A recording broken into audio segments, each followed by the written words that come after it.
From CBS News Bay Area, this is the Morning Edition. Right now on the Morning Edition, should Oakland's mayor get a $75,000 pay increase? Well, that's on today's agenda. So how do city leaders and community members feel about it? We have reaction coming in this morning ahead of this afternoon's council meeting. A lot to discuss on this. Yeah, quite the controversy. All right, we'll see. Well, are you feeling lottery fever? Another Powerball drawing ended with no winner, sending that jackpot soaring to an estimated $1 billion. Ooh, that is wild. Now, here in the Weather Center, we are keeping a close eye on our next heat wave that pushes in later this week. It's going to impact a lot of our inland areas. Once again, I'll time that out for you coming up. And if you're getting ready to take the East Shore Freeway, it's slow extra early this morning. I'll tell you why coming up. Hey, good morning to you. Thank you so much for joining us on your Tuesday morning. It's 6 a.m. Thanks for being up with us. We're looking live outside right now. Cool down continues across the Bay Area. We're looking at the city where it's obviously a little bit cooler for us, but we've had a lot of heat for a lot of parts across the Bay Area. It's been really tricky for a lot of people. So absolutely, even though we're cooler, we're still warm, right? I mean, of course, it's summer, right? So we're still going to see those typical 80s and 90s off in our east inland areas today, some 70s down in the South Bay. But later this week, we're going to warm up a lot once again. So enjoy what we have right now. This is nature's AC right behind me, that marine layer waking us up just near the Golden Gate Bridge, where current temperatures are actually sitting in the 50s, just in the heart of San Francisco. 61 right now in San Jose. 52 as we head north along that Golden Gate Bridge all the way up into Santa Rosa. We do have some localized fog this morning. It's starting to break apart once we head into this afternoon, and even our forecast tomorrow, it is a little bit cooler. We're right where we should be, near average or even a little bit below average for our forecast for today and tomorrow. Once we head into late this week, though, it's going to look a lot different, a lot sunnier down in that Santa Clara Valley just into this afternoon alone. Let's take a look at our daytime highs today. On average, we're going to be sitting in the 80s in our inland areas, 50s and 60s from the coast off into the bay. Now, plenty of things are happening for us this week as we gear up for our next heat wave. It's going to warm up a lot for us just in San Francisco in time for that marathon. But in San Francisco, I mean, 70s don't seem that bad, right? Today, we're sitting in the 60s for anyone doing training runnings. Once we head into the marathon, both Saturday and Sunday, expect mid 70s just in time for those mid portions of the day. Now, we're going to have more on that in a bit, but for now, over to you, Gianna. All right, just thank you. Let's take a look at the roadways right now, and I'm going to start with a look at conditions along the East Shore Freeway. That's where we're seeing our slowest spot right now, westbound 80 as you head out of El San Pablo into Richmond into El Cerrito. There's a crash westbound right at Central Avenue. It's on the right-hand side of the roadway, so we're seeing a bit of a backup there. It actually is a slight improvement through Richmond. We saw traffic getting pretty busy. That's because we had a trouble spot heading towards the Richmond-San Rafael Bridge that had lanes blocked. Everything is now open and back up to speed, so traffic getting a little bit better there. If you are headed towards the Bay Bridge, metering lights are officially on, and so is that backup just to the mid-lot there, so not too bad as you head over into the city. Mass transit is on time. BART was dealing with some delays this morning between the Coliseum line and Oakland Airport. That is now back on track, so if you do have an early flight to catch over at the Oakland Airport and you're leaving a little earlier or using BART, you should be good to go. And Caltrans, Muni, Golden Gate Ferry, all on time. Amanda. We need to get to some breaking news out of North Korea. UN command says an American crossed the border from South Korea into North Korea and was taken into custody. The Demilitarized Zone, or DMZ, is one of the world's most heavily guarded stretches of land dividing those two countries. The UN command there says the American was visiting a border village at the time of his crossing. Other top stories. The first hearing in the Mar-a-Lago classified documents case against former President Donald Trump set for today. A Florida judge who issued a court ruling last year said that critics said was unduly favorable to Donald Trump is set to preside over the pretrial conference. Prosecutors and defense lawyers are scheduled to appear before U.S. District Judge Eileen Cannon. Now, the hearing will focus on how the classified documents will be handled and presented in the case due to the highly sensitive information involved. An Air National Guardsman accused of leaking highly classified military documents has asked a judge to be let out of jail as he awaits trial. 21-year-old Jack Texera has been in custody since his arrest in April while he awaits trial for charges under the Espionage Act. Investigators say that Texera allegedly shared those documents over the social media platform Discord. He pled not guilty to several federal charges similar to former President Donald Trump's. Some good news. If you didn't buy a ticket, no one matched those numbers from last night's Powerball drawing. So tomorrow's jackpot now grows to $1 billion. If you choose the lump sum option, that's about $518 million. This is only the 7th time in U.S. history that a lottery jackpot has passed the $1 billion mark. Fair warning, though, your chance of hitting the jackpot is 1 in 292 million. And Justin, you're talking more money, too.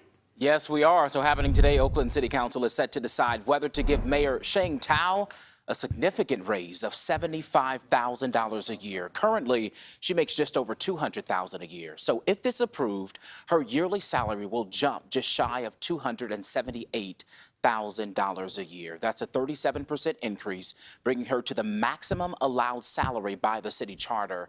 This has been a hotly debated topic, though. Some say the mayor deserves a pay bump. Others say it's a bad look for the city, already facing the largest deficit in the city's history. The pay bump would make her the 3rd highest paid mayor in the state, behind only San Francisco and LA. There are big questions about whether or not the city of Oakland can even afford to do so right now. Cynthia Adams, the Oakland NAACP president, says Mayor Tao needs to prove herself first, saying the city doesn't have a police chief, a fire chief, and crime is high. The statement reads in part, Mayor Tao has not performed well regarding public safety for Oakland residents. For example, in her first month in office, the mayor took the ill-advised action of removing the former Oakland police chief from office. Moreover, the mayor failed to honor promises made to Oakland residents and shareholder organizations like the Oakland NAACP to work with the community before ultimately terminating the former police chief, end quote. However, others are arguing that in order to attract and keep talented leaders, you've got to pay them. The city council has not raised the mayor's salary in 10 years. Mayor Tao has not formally asked for this raise. It's built into the city's charter. Again, this raise goes before the city council this afternoon for discussion. Of course, we'll let you know what council members decide. Amanda. All right, we'll keep on it. Justin, thank you. New reaction this morning to the closing of Golden Gate Fields. The track on the Albany-Berkeley border has been in operation for more than 80 years. But now that the track's owner is ready to leave all of it behind, that's Stronach, and double down on its racetrack in Santa Anita. It's a move animal activists are actually cheering. So what does this mean, though, to the future of the sport altogether? Golden Gate Fields is Northern California's last racetrack where seasonal racing is still happening. There is horse racing at county fairs. We talked with a racing expert who says owners, trainers, and racing associations need to come together right now to save the sport from disappearing from our region. Worst case scenario, there's no horse racing in Northern California next year. That's bottom line worst case scenario. No place for all the horses to stay. I mean, Golden Gate Field shuts down December 19th. Those people got to go somewhere. If we're not in place to be able to take them in, 2 things are going to happen. One, some will go to Southern California. Some will just quit the game in general. And we saw that happen years ago here when Pleasanton ceased to become a year-round training facility. A lot of really nice trainers and people just got out of the industry. We need to look at this as an opportunity. We need to get together on it, and we need to get things done as soon as possible. Do you have a timeline or a deadline? Well, sooner the better, right? Because I think we're going to have something solid in place within the next couple of months at the latest. Miller says those involved in racing are hoping the California Authority of Racing Fairs, better known as CARF, will become the central organization to save racing in Northern California. Now over to Santa Clara County, where 2 sheriff's deputies have died tragically in the past week. The department says Arturo Romero was on his way home from work Saturday when he was hit head-on by a suspected drunk driver on Highway 87. Romero spent 24 years with the sheriff's office. And Richard Reynolds was leaving for work on Tuesday when he suffered a fatal medical emergency. Reynolds spent 27 years with the sheriff's office. We're obviously thinking about their co-workers and families right now. Well, search is on for the gunman who reportedly shot and wounded an Amazon driver during an attempted robbery in San Francisco. The San Francisco Standard reports it happened near Mariposa Street and Pennsylvania Avenue in the Potrero Hill neighborhood on Saturday. That victim was taken to the hospital and is expected to survive. In Oakland, Caltrans says it should be done installing a new network of freeway cameras by this fall and will start using them in phases. They're designed to spot incidents like the car-to-car gun battle that injured a little boy in the crossfire on the 580 Friday. And at last check, that 8-year-old boy was in grave condition at Oakland's Children's Hospital. There's new video this morning from the Citizen app. It shows an ice cream vendor being robbed at gunpoint in Oakland. Police tell us it happened around noon. The man was pushing his cart down East 18th Street when two people jumped out of a car next to him. One of them held him at gunpoint, and they both robbed him. Then both casually got back into the car and just left. The vendor was not hurt, thankfully. We've reached out to Oakland police for more info and are waiting to hear back. That is just so sad. It's hard to find a Walgreens store in San Francisco that doesn't have most of its merchandise behind plexiglass to stop shoplifters. But this morning, one is going a step further and actually chaining up its freezers. Actually, we'll get to that story shortly. We're going to talk about bike lanes instead. Bike lanes are typically seen as environmentally friendly, but as Devin Feely reports, some Bay Area leaders say one bike lane in particular is actually making pollution worse. I've been here most of my life, and I have a love for this city of Richmond. But what Joe Fisher frankly hates is the commute across the Richmond-San Rafael Bridge. He says he's tired of seeing cars idling endlessly, inching along the bridge, with the bike lane empty, or if not empty, at least underutilized. We don't want to eliminate the bikers. That's not what we're trying to do. It's only 17 in the morning during that time. We just want to make it fair. Joe is part of a coalition of community leaders urging Caltrans to remove the bike lane in the westbound direction from Richmond to Marin during the morning commute. The coalition argues that not only does the bike lane create more traffic, it creates more pollution from all of the cars backed up on the bridge. We have to listen in particular to the voices that are most impacted.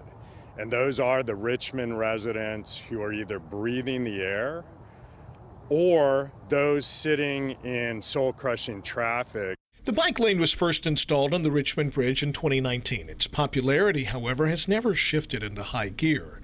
There's about 140 bicyclists on an average weekday, about 24 pedestrians.